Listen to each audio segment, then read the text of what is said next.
make is that instead of watching it on network TV, tune into Democracy Now! Online, because in addition to Mike Pence and Tim Kaine, the Republican and Democratic candidates for vice president, Amy Goodman has invited both the Libertarian candidate, Bill Weld, and the Green Party candidate, Jamu Baraka, to also answer those questions. And I'm not sure whether Mr. Weld is going to be there. I don't know that he confirmed, but I do know that Mr. Baraka will be. So it's a way to broaden what you can learn about all the candidates on the ballot.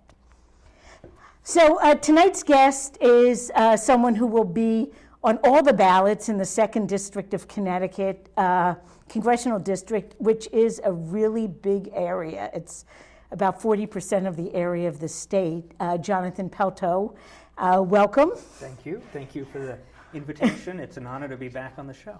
Well, yeah, last time you were on the show, it was, well, it might have been when you were running for governor, but it was mostly about education and what the concerns are, and some of those things are still happening. Yes, unfortunately, we could spend the full hour talking just on education policy, but maybe we'll try to sneak in a few others as well. Right.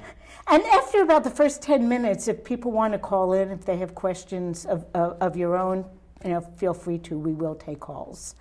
I think I want to start out, though, talking about, you and I both have something in common, that we were both Democrats for decades, 30 years and more. And the two-party system just doesn't seem to be what it used to be. So why are you running, and why are you running as a Green?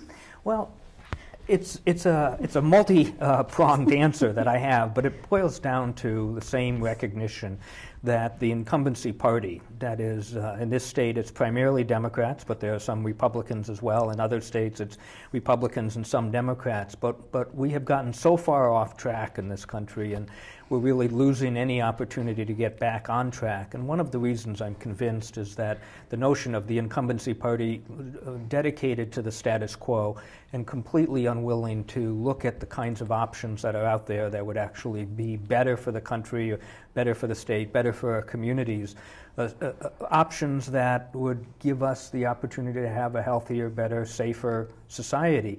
And why won't they? Because, in fact, the incumbency party is so dictated by the power of incumbency, by raising big money, that even the good ones get eaten up by the process, and it becomes increasingly difficult to see a way forward unless something breaks apart that establishment approach. And so I have come to the conclusion, having first run as an independent on my own, as a petitioning candidate for governor, and recognizing both the challenge that it goes. Yeah, there are a lot of obstacles. There's a lot. The system is, people like these days, particularly Donald Trump likes to talk about something being rigged.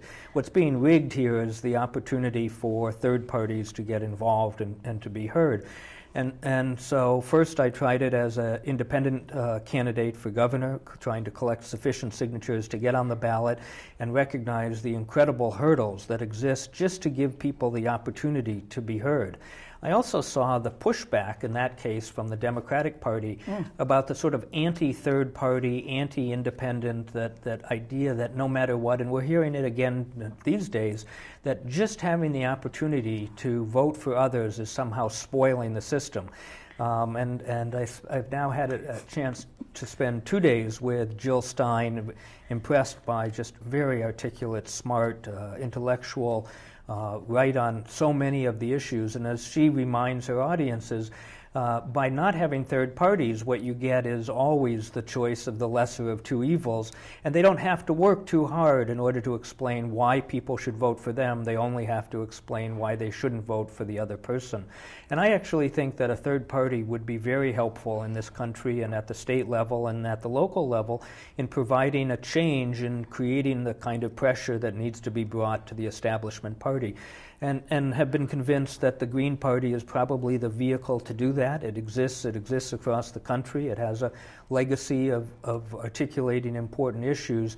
And so I was proud to be asked to run for office by Green Party members, and proud to be running as a Green Party candidate for Congress. Well, we're glad you are running. I know that one of the things that's happened with the Democratic Party, with its incumbency in New London, it's been almost a monopoly party forever. And recently, we're seeing with the Malloy administration in Connecticut, it's really not a progressive party. No. I mean, what happens is they are progressive on one or two items, and then I would say regressive on a whole slew of items. And so given the choice of somebody who is progressive once or twice versus people who aren't progressive at all, they've relied on their core constituencies to stay with them simply by saying, look, if you don't like us, it's going to be even worse with the other guy. And so they're bankrupting the state of Connecticut. The Republicans at the federal level are bankrupting the national government, that we have a tax system that coddles the rich and lets big business not pay their fair share. We have a tax code that's designed to protect the wealthy and punish the middle class. And when you go through those kinds of issues, you see whether it's Democrats or Republicans, they're doing exactly the wrong thing for the country and exactly the wrong thing for the majority of Americans, or the majority of people in the state of Connecticut. And so how do you force change? Well, you force change in two ways. One is you educate and persuade people to stand up and speak out. And interestingly, I've learned, and in fact learned the hard way, that the only time the media even remotely covers the important issues is during the political campaign. And even this year, that's not happening nearly as much as it should be. But if you don't have candidates that are running, it becomes almost impossible to talk about issues and to educate people. And the second is you got to get people up and voting, and they've got to have another choice than simply voting for the incumbent status quo or a disastrous alternative. I mean, in many respects, and I think the polling numbers show this, that the vast majority of people that are voting this year are voting for one candidate because they're really intending to vote against the other candidate. And that's on both sides of the major parties, really. Both sides. We have two candidates who have run just about as terrible campaigns as they could, that the majority of people that are voting for them because they're voting against the Republican or against the Democrat.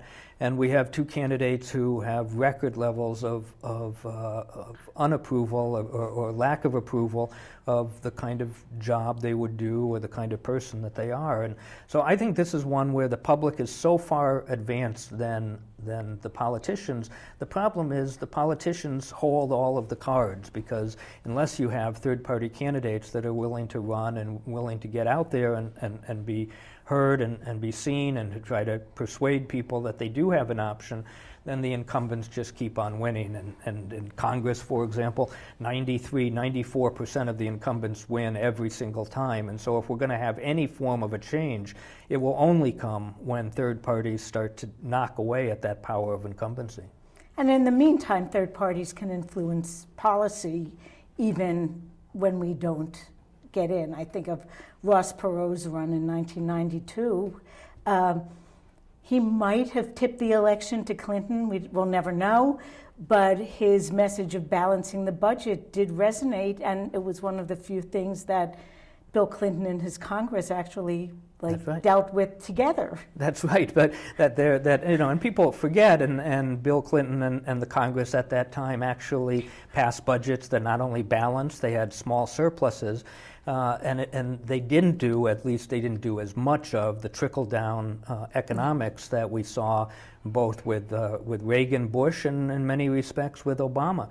Ronald Reagan quadrupled the size of the national deficit, and the deficit. And he raided Social Security at the same time. When cut taxes, said if we cut taxes on the wealthy, the rest of us will do well, and that's exactly not what happened. And he went a big way forward in bankrupting the country.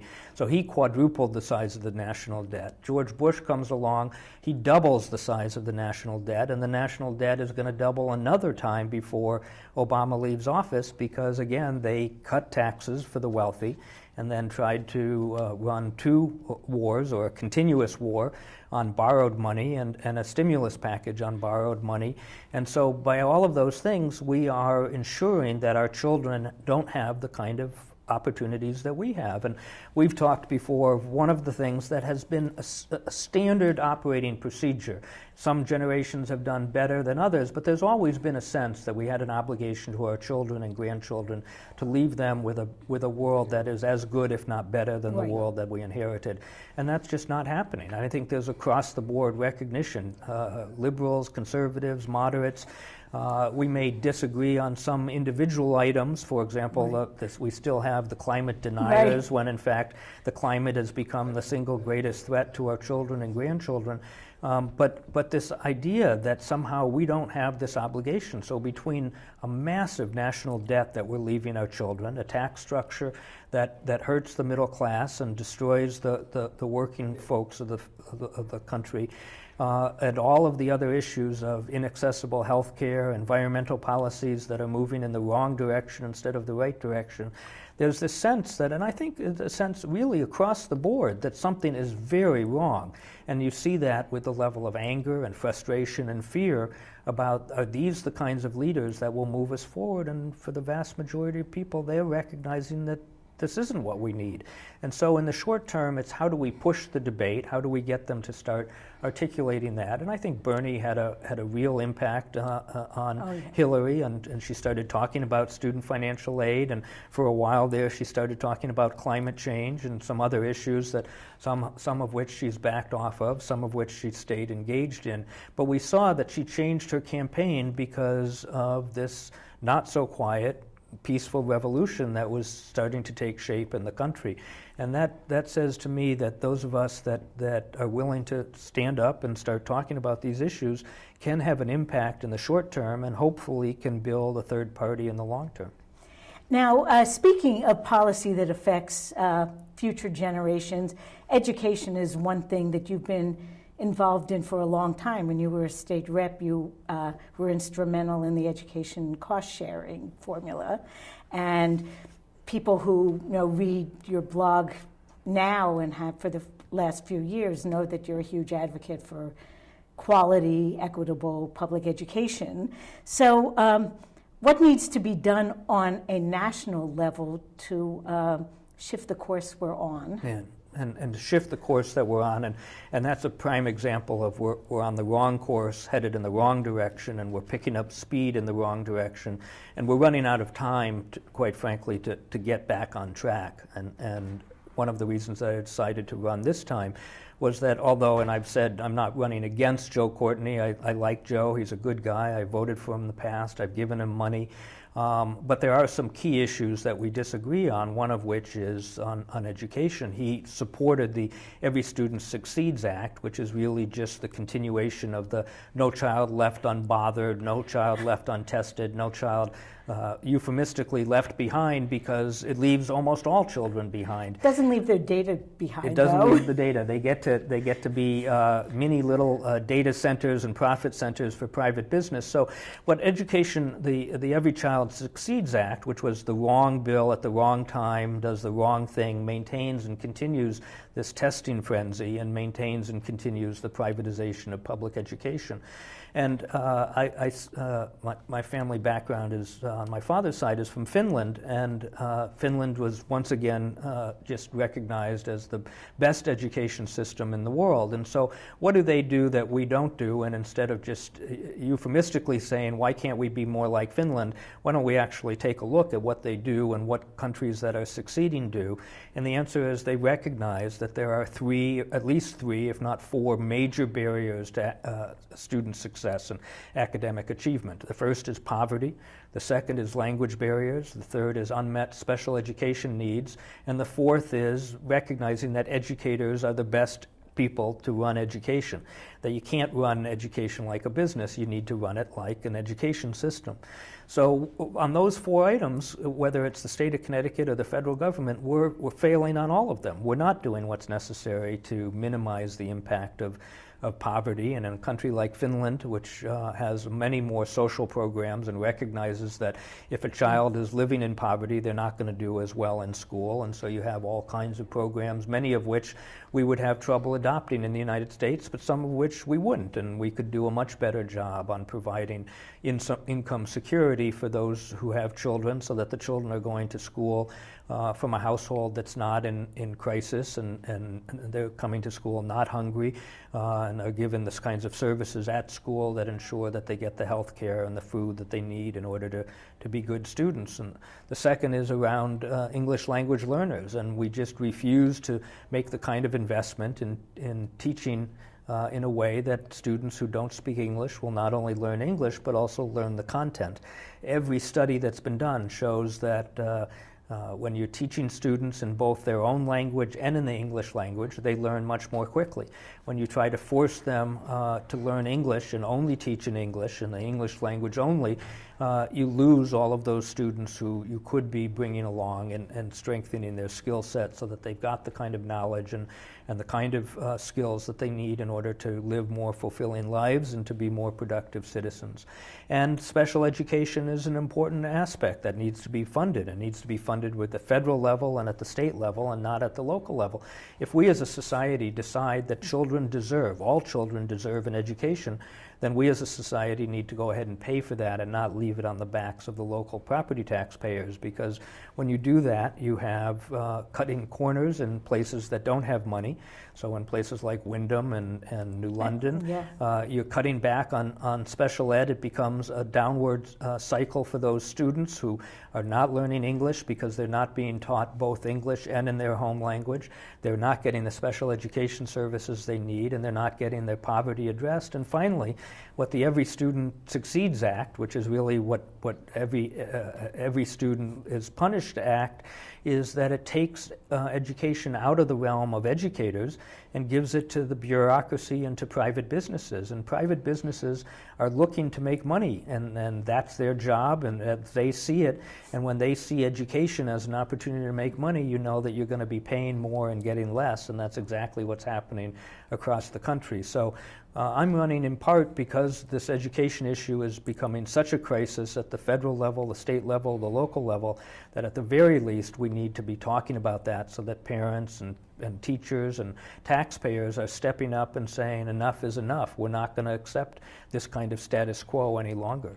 Do you think it's a big problem that there are probably very few people in Congress who know much about education or child development? That's right. I think one hopes that their ignorance is due to not having experience, as opposed, one would always hope that it's based on ignorance and not evil.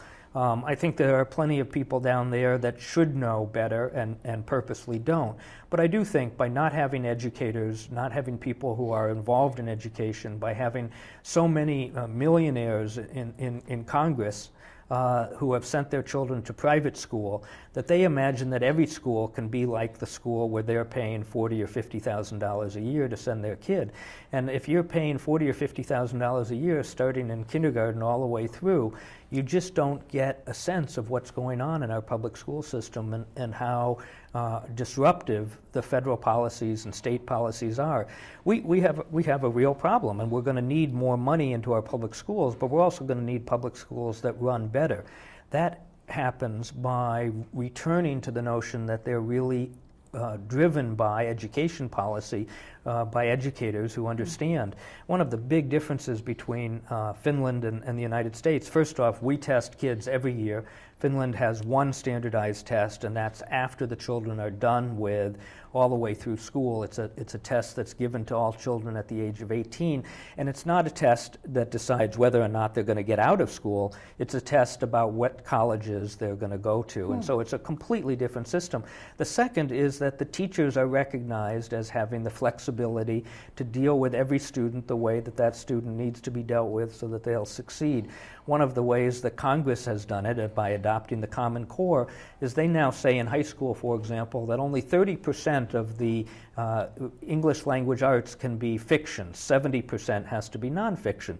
And you think about what are the books that have changed people's lives? What's the kind of writing, poetry and novels who children have said, you know, I want to explore that, I want to read that, I want to learn more, I want to be something. Those are traditionally the fiction books that they should be learning and have been learning from the earliest ages when parents are reading to their children.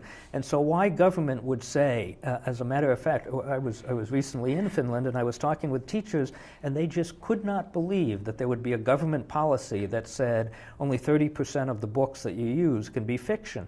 They're using fiction and nonfiction and all kinds of poetry and textbooks, and whatever the children need in order to learn is what a Finnish teacher has the authority to use, and doesn't have their governments looking over their shoulder saying this is what you can teach and this is what you can't teach.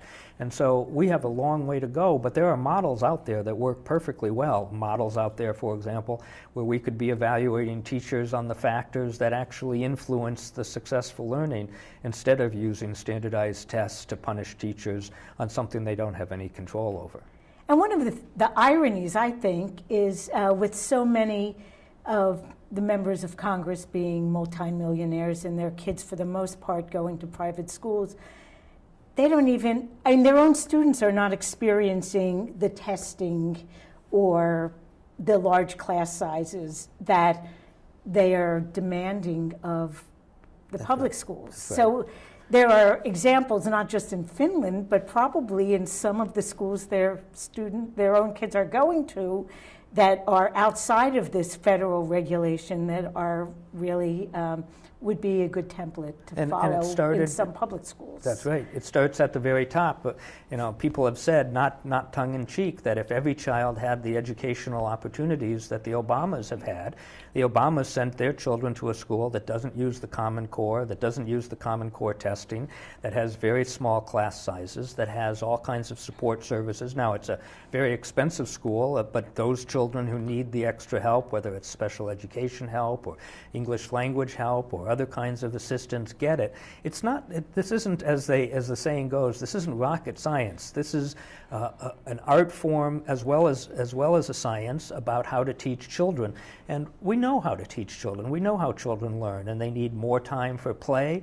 They need more time for role playing. They need more time for learning the arts. They need more time for learning the music. They need small class sizes so that teachers have time to work individually as well as collectively. And there are plenty of schools in wealthy areas that do that. There are plenty of schools in other countries that do that. But in this country, what we have now is just like we have a two-tiered healthcare system. Those that are properly insured and those the rest that are not. We're creating a two-tiered education system, one for the elite and one for everybody else. And we're gonna end up, as I said, we're running out of time, because if we go another generation without dealing with these kinds of problems, not only will we have lost the opportunity to do something on the big issues like climate change, we'll have lost the opportunity to have an educated electorate. And when we no longer have an educated electorate, we will see more and more campaigns like the Trump campaign that just goes for people's fears and doesn't allow any discussion of the kinds of real policies that people need to be thinking about. And one of the problems that I see with what's happening in education is that a lot of public money is being funneled to private entities that are running these schools, and they're not publicly accountable. So this seems like it's true not just in education, but it's true in a lot of things. So I wanted to talk a little bit about the federal budget and what kind of issues you feel are really in the public sphere that need to be priorities as we're deciding how to spend taxpayer money. When we send people to Washington to make these decisions, we've become a nation that just sends them off and allows them to make those decisions in a bubble. And people don't take the time or don't have access to the information to be able to then hold those elected officials accountable. So let's take, for example, the defense budget. If we listen to them, a bigger defense budget means we're more secure, a lower defense budget means we're more at risk. And of course, nobody then asks the question, well, how is that money being spent? Is it being spent wisely? Are we really spending it in such a way that we're more secure? And the obvious answer is no, it's not being spent wisely. It's tremendously wasteful. Just like there are wastes going on in education that we need to cut back on, there's waste in the military budget that we have to cut back on. I've written some about this on my blog, that we have an aircraft carrier, $13 billion that can't be used yet because they can't figure out how to successfully load the planes can't take off, and if it was attacked, it wouldn't be able to defend itself. A $13 billion aircraft carrier, and what are we doing? We're building 2 more of them. We have the F-35 jet fighter, that the most expensive weapon system in history, and now it's being grounded because of all of the problems. The helmets for the F-35 alone are $400,000 per helmet. And you say, what kind of system could we have where we're allowing these kinds of costs to go over the top, and there's no accountability? And so I believe that if we put in the kind of accountability, we could actually cut back on the defense budget and be safer than we are today. First off, we have to get out of this notion that a continuous war keeps us safe. And we know that a continuous war puts us in massive jeopardy, not only because of the men and women who go off to fight and protect the country are dying, but because it's creating more problems than we're solving. And so we can cut the defense budget by really beginning to talk about a foreign policy that's based on promoting more peace and less war, which I think is not something that shows weakness. It's something that shows our military strength by saying we have the ability to have a war, but we're actually disciplined enough to use foreign policy to prevent those kinds of wars. And then secondly, within the budget itself, to make cuts to the defense budget and use that money to fund other critical services. And we can do that by having weapon systems that work better, by not having duplicative programs, and by not having programs that are so unaccounted for that you have the massive waste and fraud and corruption that goes with the kind of spending that we now have. And then finally, a tax system that starts to make sure that the wealthy pay their fair share. With that extra money, not only could we maintain the existing fund critical services and even expand the critical services around healthcare and other areas, but we could start to knock down the national debt. And we could do that and still have not only a strong military, but a better military. But one of the problems that we've here, particularly in eastern Connecticut, that we haven't spent much time talking about lately, but we did once upon a time. I remember I was Chris Dodd's youth coordinator back when he was a congressman, now nearly 40 years ago. And whenever Chris Dodd would speak about military, and it was at Eastern Connecticut, there were more subs being built, there was more defense jobs. Sure, during the Reagan years, we actually had a lot of federal money coming into the region. That's right, huge amounts of federal money, and this was in the 70s and early 80s. And Chris Dodd would always talk in his speeches not only about defense spending, and of course the need for defense spending because it created a lot of jobs, but the notion of defense conversion, that this was the time where we should be transferring some of those skills so that someday when there wasn't the need for this defense dollars, or when we couldn't afford the defense dollars, we could be using that money to build tools of productivity instead of weapons of mass destruction. And had we been making those investments in the 70s and 80s, we'd now have more jobs today and wouldn't be as reliant on the defense spending. The state of Connecticut just announced that it's buying more train cars for the Metro North. Those train cars are built outside the United States, and not only that, they're being retrofitted outside of the United States. Those are good jobs that could have been done. Electric Boat, if it builds submarines, could easily be building train cars. And had we been doing that, not only would we have train cars to sell to Connecticut, we'd have train cars that we could be selling to states and cities all over the country. And now you hear no discussion of defense conversion. If we got rid of those next two wasteful aircraft carriers, there would be $26 billion right there that we could be using that to could fund a lot of green jobs. That could fund a lot of green jobs, exactly. And green jobs are not necessarily just jobs that deal with the environment. The green jobs are jobs that are making train cars, are making cars that are more economically and environmentally sound. And we could have, and as Jill Stein talks about, a green jobs bill that not only ensured that people who are unemployed have jobs and good jobs, but that we're actually having an impact on this terrible spiral towards the destruction due to climate change. It was interesting to me that we had a state assembly debate at the Day a couple weeks ago, and Chris Soto, who is the Democrat running for the 39th district, is a Coast Guard Academy grad, and he said, you know, it wouldn't be such a stretch to be making icebreakers for research rather than subs at EB. So it's not exactly a green job, but in some ways it makes a whole lot more sense than the subs.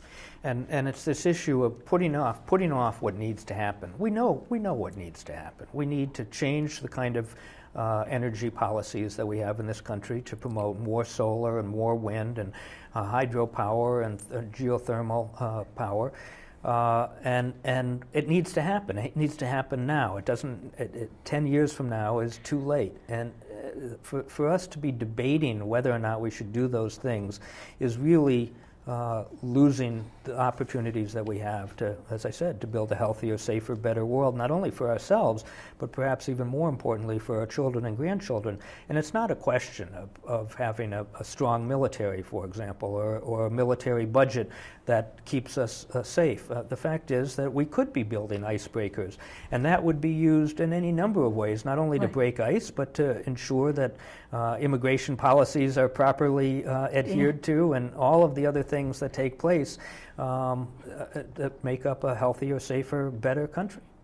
Well, you mentioned immigration, and I know that was also something that you took offense at how Representative Courtney voted in terms of our taking Syrian refugees. Do you want to talk a little bit about what we should be doing and what a sane and humane refugee immigration policy would look like? Yeah, first off, we have to cut back a little bit on this absurd rhetoric that somehow immigrants are a threat to our society. We are all immigrants. There's that poster that has the Native American that says, "I hear you have an immigrant problem of people that won't do exactly what you want, or won't know your language, won't know your language, right? Or who come with different views in different ways." I hear you. The fact is that unless you're 100% Native American, you're an immigrant, and the immigrants have built this country. My family is immigrant on all different sides from all different countries. This is the great melting pot, and that is absolutely our strength. And immigrants, legal and in fact illegal immigrants, are the foundation to our economy. So instead of having this debate about rounding up and throwing out 14 million people, we need to have a discussion about what's an appropriate pathway to citizenship. And how we go about that. And then secondly, we need to stop this discrimination against some immigrants and not others. And so I took great offense, and I was actually flabbergasted. I was stunned that Joe Courtney would join with the Republicans. And it was only a small number of Democrats, but it was enough to pass the bill to ban Syrian refugees. And it was a racist move. It was a discriminatory move. Joe is better than that. I haven't heard him explain exactly why he did that. I hope that during the course of the campaign he'll make clear that vote was a mistake and talk about immigration policy in a more appropriate, humane, and American way. But we have mechanisms to make sure that immigrants who are coming into this country don't intend harm. And in fact, we have far more of a threat or far more of a due diligence to make sure. So, for example, people who are coming here to work are not a threat. People who are coming here as students are not a threat.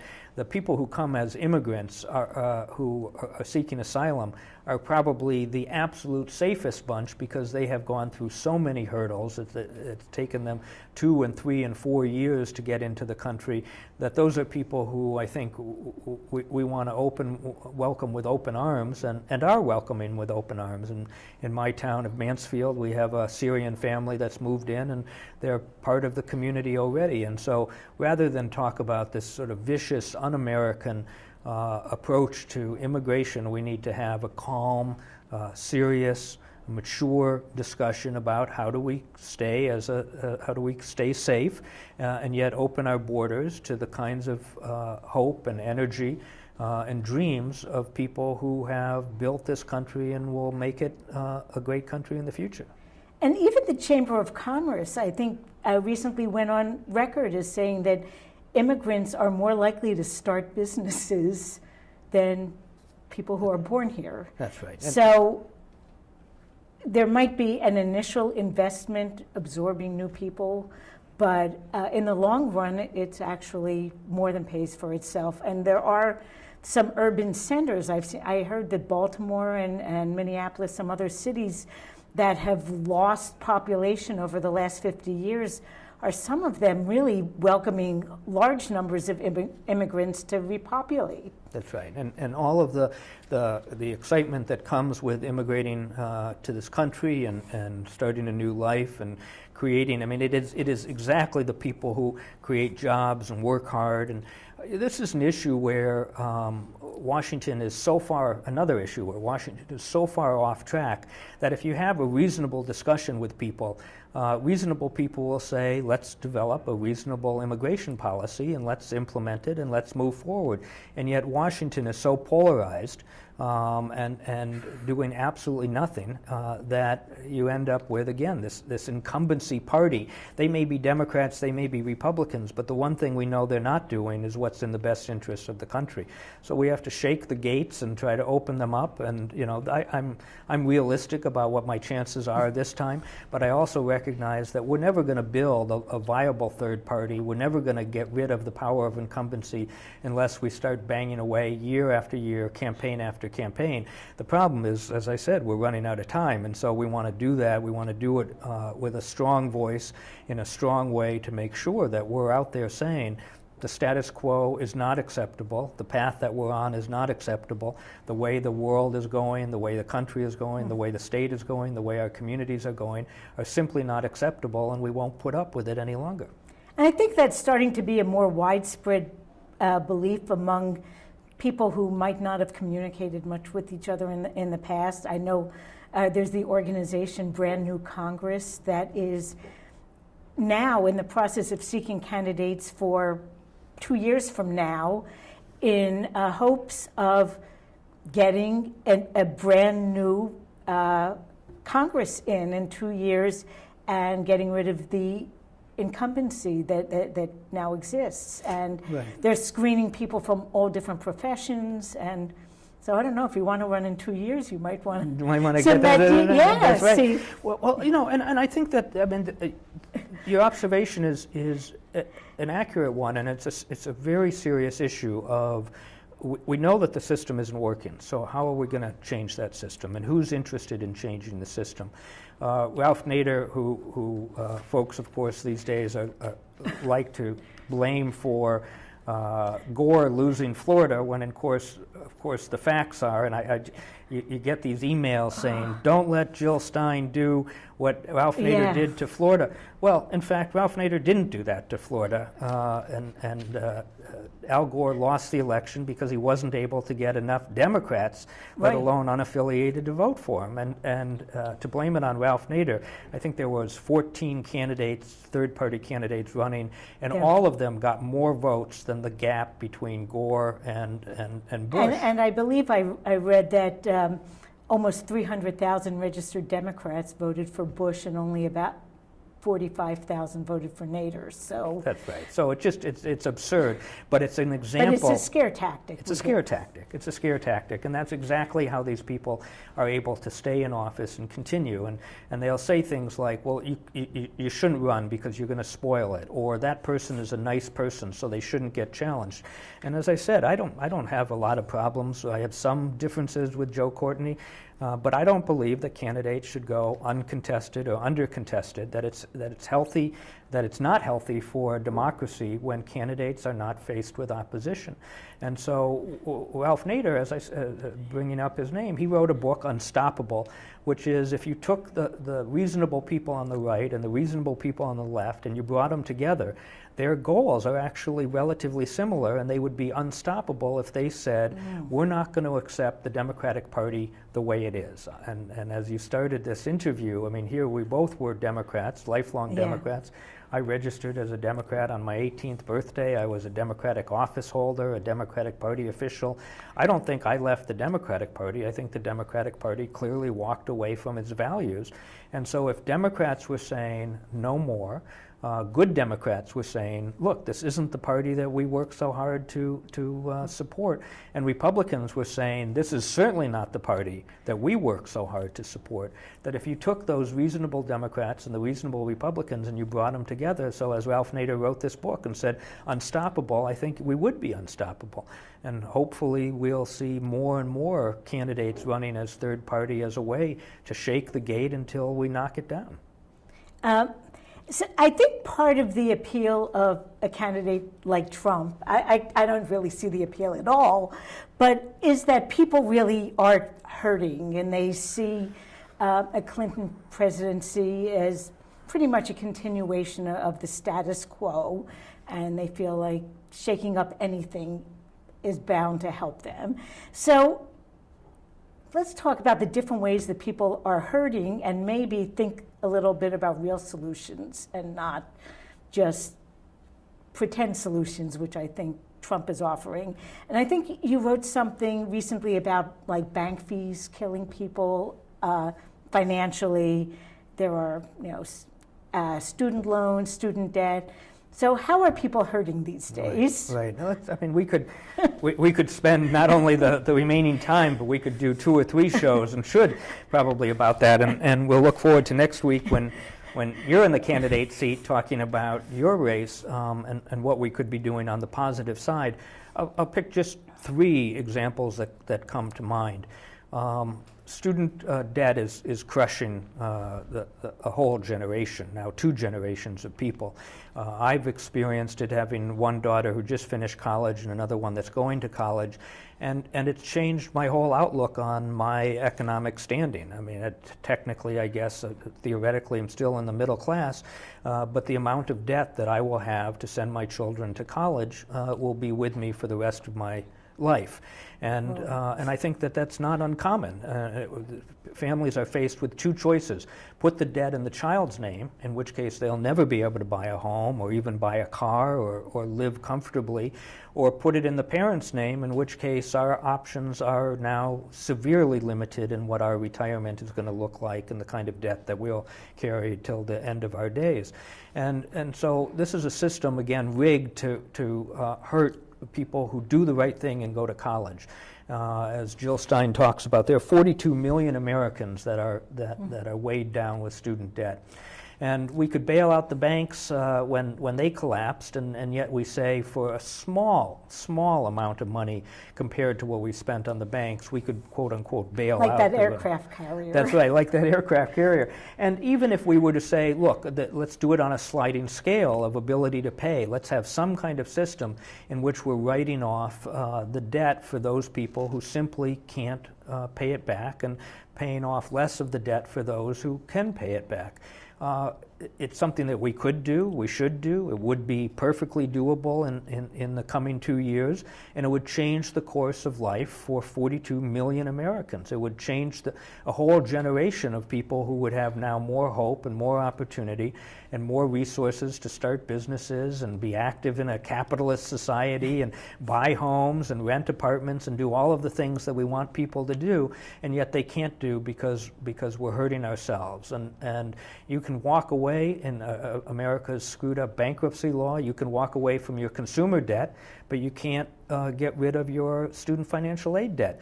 So that says, as a society, we could go out, it makes sense to go out, put as much money as you can on credit cards, and then declare bankruptcy, because you can simply walk away from that. But if you do the right thing and you go to college, you can't declare bankruptcy. That will go with you no matter what, and destroy your future if you can't make enough money to pay back those loans. So there's one real quick, real simple answer that we could help people that are hurting. Another one are these outrageous bank fees that are taking place when they pass the banking laws to bail out the banks and to change the way in which Wall Street worked. It was rigged again to make sure that middle-income people get screwed, and low-income people have no chance at all of getting out of the underclass. And these bank fees where they charge you. The other day I was charged, bounced a check. There were 3 different fees that came to I'd say maybe 8-10 times the size of the check. The check was maybe $10 or $12. I didn't realize I was low. Not only was it $37 for the bounced fee, there was then a $15 extra fee for going under for 2 days, and then on the 3rd day, because I was away and hadn't checked my bank balance, there was another $37 for being under water for 2 days, and so it ended up costing $70.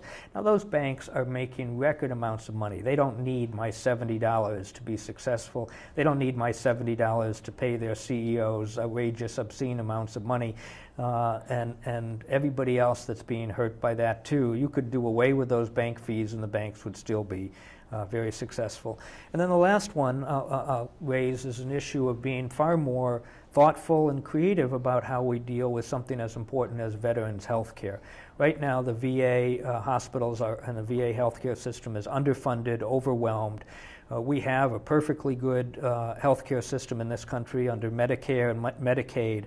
And if you said to veterans, if you can't get into the VA, if that's not working for you, you go to a doctor, you paid for under Medicare or Medicaid, the states will then pick up a portion of that, the federal government will pick up a portion of that, and you could solve the veterans' health care problem in a very simple way, using a system that already works. Now, in the long run, we should go to a single-payer system, and that would solve it for everybody. But in the short term, the lamenting about how unfair it is that veterans are being treated so poorly, well, then let's take care of that. Let's take care of that tomorrow. Let's pass a bill. Veterans get health care. They can go to any doctor and get that health care. The federal government will pay for that, just like the federal government pays for the VA health care. And we now have veterans getting the kind of health care that they deserve, rather than being left out in the cold the way they're being left now. And I'm guessing we only have 5 minutes left, and I do want to tell people about upcoming events, but it seems as though healthcare in general is something that we're spending a lot of money for, but not really getting the results that we need in terms of people having access to the care they need at a price they can afford. It's not dissimilar to the problem we have with the military budget, and that is we spend more money than anybody else by hundreds of times, and yet we're not safer, and we don't have a better real healthcare system. And so, whether or not we can go to the kind of system realistically that we want and we need to be moving in that direction, and a public option would be one reasonable step. Just like a public bank would be a reasonable step for banking, a public option would be a reasonable step for healthcare. And so this idea that there are no solutions is just absurd. There are lots of solutions, there's just no will. And there's no will because the power of incumbency. Again, here in Connecticut, we have 5 incumbent Democratic congresspeople, and each one will spend more than $1 million to get reelected, and none of them have any real challenge whatsoever. And so if they were challenged, and they did have to play on an even playing field, you'd see them pivoting to talk about the issues that really matter to people. But when they have unlimited amounts of money and no real challenges, then they can continue to be isolated from the voters, and that's the most dangerous thing. Liberal, conservative, Democrat, Republican, libertarian, communist, socialist, whatever you are, the most dangerous thing we have facing our society is politicians that are not accountable to the voters. And yeah, Congress is like a bubble now.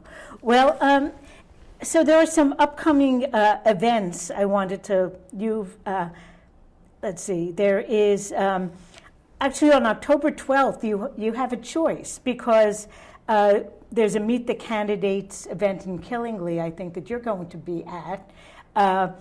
Now, what time is that going to be? That's in the middle of the day. There's going to be 7, as best as we can tell right now, there are 7 candidate forums and debates. I don't think that Joe Courtney is going to all of them, but the Republican, I think, independent Libertarian candidate will likely be at all of them.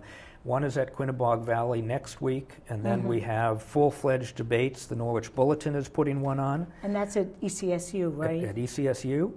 And then the New London Day is putting one on at Conn College. So and you're going to be in that one. I'm going to be in that one. That is a first, because since 2008 we've run candidates for House of Representatives, and one year Scott Deschaphy was disinvited like 3 days before.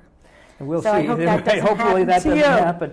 But I do feel like the media is beginning to recognize the rigged system at the national level, where only the Trump and Clinton get to participate, and only Pence and Kaine get to participate. But here at the more local level, there seemed to be a recognition on the part of the New London Day, and certainly the Norwich Bulletin, was just never in doubt. All of the candidates, if you can vote for that candidate, they should be at the debate. Yeah, if you're on the ballot. So the New London Day debate will be on October 25th at Connecticut College. That's right. So people who are within this listening range, come on down. People who are on the northern end of Atlantic Broadband, the Norwich Bulletin debate is at ECSU, and that's on the 20th of October. Right. And if people just want to come and chat with Jonathan, with me, I believe Lauren Shaw, who's running for state rep in the 38th district, which is Waterford and a little bit of Montville, will also be there. We're having a house party on Coveview Road in New London, and we'll have details on the New London Green Party website and on Facebook, so check it out. You'll get plenty of time to talk to us one-on-one. And I'm trying to think if there's anything we really missed. Maybe just tell people how to find out more about your campaign, and then we have 1 minute. Great. So. Well, my blog, which I write about issues, primarily education, but other issues, they can find that at jonathanpelto.com, JONATHANPELTO.com. And then peltoforcongress.com is my campaign website, and they'll see statements related to campaign, as well as the schedule will be up there so that they could see events that they could come and hear the candidates speak. And the bottom line is don't forget to register if you haven't registered to vote. Register to vote. Don't forget to vote. If you're going to be out of town, vote by absentee. Vote, because that's the only way we're going to make these people listen to us. Well, thanks for coming on the show, Jonathan, and we'll see you all next week. Thank you. Thank you.